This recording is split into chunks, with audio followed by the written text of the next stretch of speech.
Muitas figuras históricas e da cultura pop têm trajetórias diversas e muito públicas. No entanto, o foco do episódio de hoje passou a maior parte da vida nas sombras, desafiando normas tradicionais. E seu histórico é prova disso. Ele foi ocultista, mago cerimonial, poeta, pintor, romancista, alpinista e havia rumores de que era um espião britânico. Explorando a vida e a obra de Aleister Crowley, fundador da religião Telema e autoproclamado profeta encarregado de guiar a humanidade para o Aeon de Horus. O homem que hoje conhecemos como Aleister Crowley nasceu com o nome de Edward Alexander Crowley em 12 de outubro de 1875. Ele era filho dos cristãos fundamentalistas da Irmãos de Plymouth, Edward Crowley e Emily Bertha Bishop. Crowley via seu pai, falecido de câncer na língua, quando ele tinha 11 anos como herói e amigo, mas tinha uma relação difícil com a mãe. Ela o chamava de a Besta na infância, apelido que ele levou como distintivo de honra por toda a vida. Crowley foi para a escola preparatória Ebor, em Cambridge, aos 8 anos. Após herdar um terço da fortuna do pai, ele passou a se comportar mal e foi severamente punido pelo dono da escola, o reverendo Henry. Darcy Champney colocou o jovem Crowley em confinamento solitário, chamado eufemisticamente de Coventry, onde o garoto recebia só pão e água durante o isolamento. A pressão escolar levou Crowley a desenvolver albuminúria, que piorou quando os valentões souberam da doença e passaram a agredi-lo nos rins. Isso fez sua família tirá-lo da escola e colocá-lo no colégio Malvern e na escola Tunbridge, mas Crowley desistiu de ambas após poucos períodos. Crowley recebeu a maior parte de sua educação dos tutores dos Irmãos de Plymouth em Eastbourne, East Sussex. Nesse período, o futuro ocultista ficou mais cético sobre o cristianismo, apontando discrepâncias na Bíblia a seus professores religiosos e rebelando-se contra a fé ao fumar, se masturbar e ter relações com prostitutas. Quando Crowley começou seu curso de 3 anos no Trinity College, Cambridge, em 1895, já usava o nome Aleister em vez de Edward, e havia mudado de filosofia para a literatura inglesa, que ainda não fazia parte do currículo. Nesse período, Crowley desenvolveu seu amor por xadrez e poesia. Ele chegou a considerar brevemente uma carreira como jogador de xadrez profissional e viu vários de seus poemas serem publicados em revistas estudantis. Em 1896, Crowley relatou sua primeira experiência mística significativa em Estocolmo, Suécia. Biógrafos acreditam que essa experiência foi resultado de sua primeira experiência sexual com alguém do mesmo sexo, o que o ajudou a identificar sua bissexualidade. No ano seguinte, após uma breve doença que o fez refletir sobre a mortalidade e a futilidade do esforço humano, Crowley desistiu da carreira diplomática e passou a se dedicar ao ocultismo. Em 1898, ele publicou uma série de poemas com sucesso marginal antes de deixar Cambridge sem um diploma. Ainda naquele mesmo ano, Crowley conheceu George Cecil Jones, um membro da sociedade secreta dedicada ao estudo e prática do ocultismo, metafísica e atividades paranormais, conhecida como Ordem Hermética da Aurora Dourada. Crowley foi iniciado na Ordem Externa da Aurora Dourada em novembro de 1898 pelo líder do grupo, Samuel Liddell MacGregor Mathers. Em seguida, Alan Bennett, membro sênior da Aurora Dourada, tornou-se o tutor pessoal de magia de Crowley, ensinando-lhe magia cerimonial e uso ritual de drogas. Eles realizaram os rituais demoníacos da Goetia, juntos até Bennett ir para o sul da Ásia estudar budismo.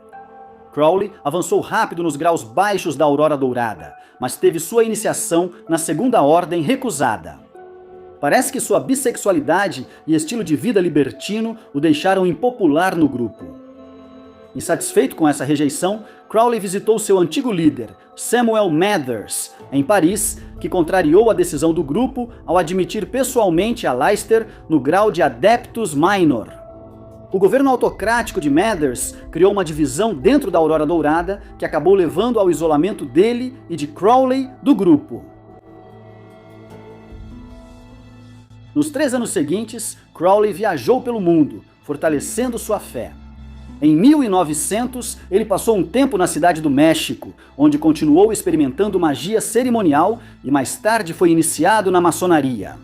Pouco depois, ele viajou pela Índia, dedicando-se à prática hindu do Raja Yoga e afirmou ter alcançado o estado espiritual de Dhyana. Em agosto de 1903, Crowley aceitou casar-se com Rose Edith Kelly para impedir que ela tivesse um casamento arranjado. Durante a lua de mel em Paris, Cairo e Ceilão, Crowley se apaixonou pela esposa e escreveu vários poemas de amor para ela, publicados como Rosa Mundi e outras canções de amor. No Cairo, Crowley e Rose alugaram um apartamento, onde Crowley montou um cômodo como templo para estudar misticismo islâmico e árabe, invocando antigas divindades egípcias. Durante esse período, Rose ficava delirante e avisava seu marido que eles estão esperando por você. Mais tarde, ela explicou que eles eram Horus, o antigo deus egípcio da realeza e do céu. Após contar a Crowley que o equinócio dos deuses chegara, ela mostrou-lhe uma estela mortuária do século VII, chamada Estela de Ankh-F-N-Honsu, em um museu próximo. Crowley notou a importância de o número da exposição ser 666, o número da besta no cristianismo, e apelidou o artefato de Estela da Revelação. Após essa experiência, Crowley afirmou ter ouvido a voz desencarnada de Ibas, o mensageiro de Horus. Crowley passou 3 dias copiando tudo o que a voz lhe dizia e compilou isso no que ele intitulou de Liber al Vel Legis, ou o Livro da Lei. O Livro da Lei proclama que Crowley é um profeta encarregado de conduzir a humanidade a um novo éon e de apresentar a nova lei moral suprema. Faz o que tu queres, ou, como diríamos hoje, faça o que quiser. Este livro e sua filosofia se tornariam a pedra angular da religião de Crowley, Thelema, que em sua essência é uma filosofia esotérica e espiritual considerada uma forma moderna de paganismo. Em 1907, Crowley usou haxixe nos rituais de Abramelin e afirmou ter alcançado Samadhi, união com a divindade. Mais tarde, escreveu um ensaio chamado A Psicologia do Haxixe, defendendo a droga como auxílio ao misticismo. Sob essa influência, ele disse ter contatado Ibas novamente, que lhe ditou novos textos compilados por Crowley nos livros sagrados de Thelema. Nesse período, Crowley se convenceu de que Thelema era a verdade objetiva. Mais tarde, no mesmo ano, Crowley passou a ensinar práticas ocultistas e mágicas a alunos pagantes e iniciou um relacionamento sexual com seu discípulo mais próximo, Victor Neuburg, com quem praticava sadomasoquismo. No final de 1907, Crowley e seu antigo mentor, George Cecil Jones, fundaram uma ordem ocultista para atuar como sucessora da Ordem Hermética da Aurora Dourada. Inspirados nos rituais da Aurora Dourada e com um toque telêmico, os dois fundaram a AA, organização espiritual voltada ao avanço humano pela perfeição individual em todos os planos. Em 1909, Crowley começou a lançar um periódico semestral, The Equinox, que ele usava como órgão oficial da AA. Ele continuou as publicações do Equinox enquanto viajava pela Argélia, onde realizou uma evocação ao demônio Choronzone, envolvendo um sacrifício de sangue. Ao voltar a Londres do deserto, Crowley soube que estava sendo processado por Samuel Liddell MacGregor Mathers por publicar Segredos da Aurora Dourada e o Equinox. Crowley não apenas venceu o caso, como também a ampla cobertura da imprensa aumentou sua fama, sensacionalizando-o como satanista e defensor de sacrifícios humanos. Crowley gostava e até reforçava esse estereótipo, embora não fosse nenhum dos dois. No início de 1912, Crowley publicou O Livro das Mentiras, uma obra de misticismo que levou o ocultista alemão Theodor Reuss a acusá-lo de revelar segredos de sua própria ordem ocultista, a Ordo Templi Orientis, ou OT-OU. Após convencer Theodor Reuss de que as semelhanças eram coincidência, Crowley tornou-se amigo dele e foi nomeado chefe da filial britânica da OTO, a Mysteria Mystica Maxima. Com autorização de Theodore Rose, Crowley reescreveu vários rituais da OTO, incluindo elementos telêmicos e destacando a magia sexual. 2 anos depois, Crowley e Victor Nelburg foram a Paris e realizaram o Paris Working, um ritual intenso de 6 semanas, com o uso intenso de drogas e invocação dos deuses Mercúrio e Júpiter.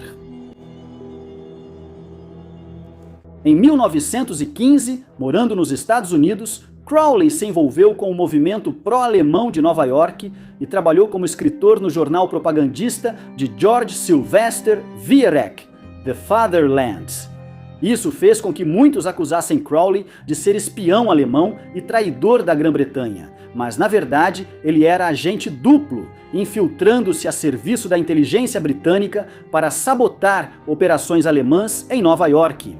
Muitos artigos de Crowley para o The Fatherland eram hiperbólicos. Em julho de 1915, ele declarou independência da Irlanda diante da Estátua da Liberdade, numa ação publicitária para ridicularizar o lobby alemão perante os americanos. Ao retornar a Londres em 1920, o tabloide britânico John Bull começou a criticar Crowley, rotulando-o como escória traidora por seu trabalho com o esforço de guerra alemão. Crowley preferiu não processar, apesar da verdade sobre seu trabalho de inteligência na época. Mais tarde, em 1920, Crowley fundou a Abadia de Telema, uma pequena casa na Itália que Crowley e seus seguidores usavam como templo e comuna espiritual para realizar rituais ao deus Sol Ra e praticar magia sexual. A Abadia de Telema atraiu novos seguidores, como o casal Raoul Loveday e Betty May.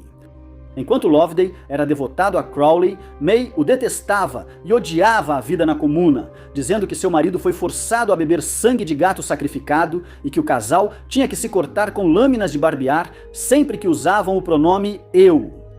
Raoul Loveday morreu de infecção no fígado após beber de um riacho poluído, e Betty May voltou a Londres para divulgar sua história à imprensa. Devido ao depoimento de May, o jornal John Bull chamou Crowley de homem mais perverso do mundo e afirmou que ele merecia ser enforcado. Nesse momento, Crowley não tinha condições de pagar as taxas legais necessárias para processar o jornal por difamação.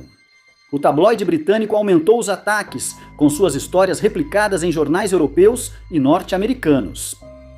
Em 1923, o governo fascista de Benito Mussolini tomou conhecimento das atividades de Crowley e o deportou da Itália, fechando efetivamente a Abadia de Telema para sempre.